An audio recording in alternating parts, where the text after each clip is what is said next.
పశ్చిమాసియాలో నెలకొన్న ఉద్రిక్తతలు ప్రపంచ ఆర్థిక వ్యవస్థను కుదిపేస్తున్నాయి. దీని ప్రభావం నేరుగా సామాన్యుడి జేబుపై పడుతోంది. అంతర్జాతీయ మార్కెట్లో ముడి చమురు ధరలు రికార్డు స్థాయికి చేరుకోవడంతో గత కొన్ని రోజులుగా స్థిరంగా ఉన్న ఇంధన ధరలు ఇప్పుడు మళ్లీ పెరుగుతున్నాయి. దేశీయ చమురు మార్కెటింగ్ సంస్థలు గత 8 రోజుల వ్యవధిలోనే 3 సార్లు ధరలను సవరించడం ఇప్పుడు దేశవ్యాప్తంగా చర్చనీయాంశంగా మారింది.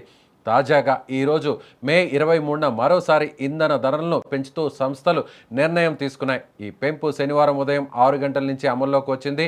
దీంతో హైదరాబాద్లో పెట్రోల్, డీజిల్ ధరలు మిగతా మెట్రోల్ నగరాల కంటే ఎక్కువగా ఉండడం గమనార్హం.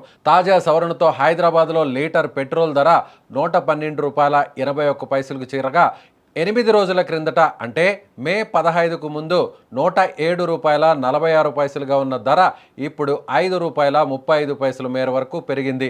మరోవైపు డీజిల్ ధర ₹100 మార్కును అధిగమించి ₹100.94 చేరుకోవడంతో వాహనదారులకు తీవ్ర ఇబ్బందిగా మారింది.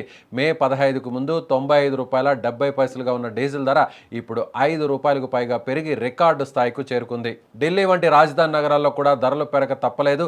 ఢిల్లీలో పెట్రోల్ లీటర్కు ₹99.51 ఉండగా డీజిల్ ధర ₹92.49గా నమోదైంది. ముంబైలో పెట్రోల్ ₹108.49గా, డీజిల్ ₹95.02గా ఉన్నాయి. స్థానిక పన్నుల విధానం వల్ల ఒక్కో రాష్ట్రంలో ఒక్కో విధంగా ధరలు మారుతున్నాయి. అయితే ఈ ధరల పెరుగుదల వల్ల నిత్యావసర వస్తువుల రవాణా ఖర్చులు కూడా పెరిగే అవకాశం ఉందని ఆర్థిక నిపుణులు హెచ్చరిస్తున్నారు. కేవలం పెట్రోల్, డీజిల్ మాత్రమే కాకుండా పర్యావరణ రహిత ఇంధనంగా భావించే సిఎన్జి ధరలు కూడా వరుసగా పెరుగుతున్నాయి. గత 10 రోజుల్లోనే సిఎన్జి ధర మూడోసారి పెరిగింది.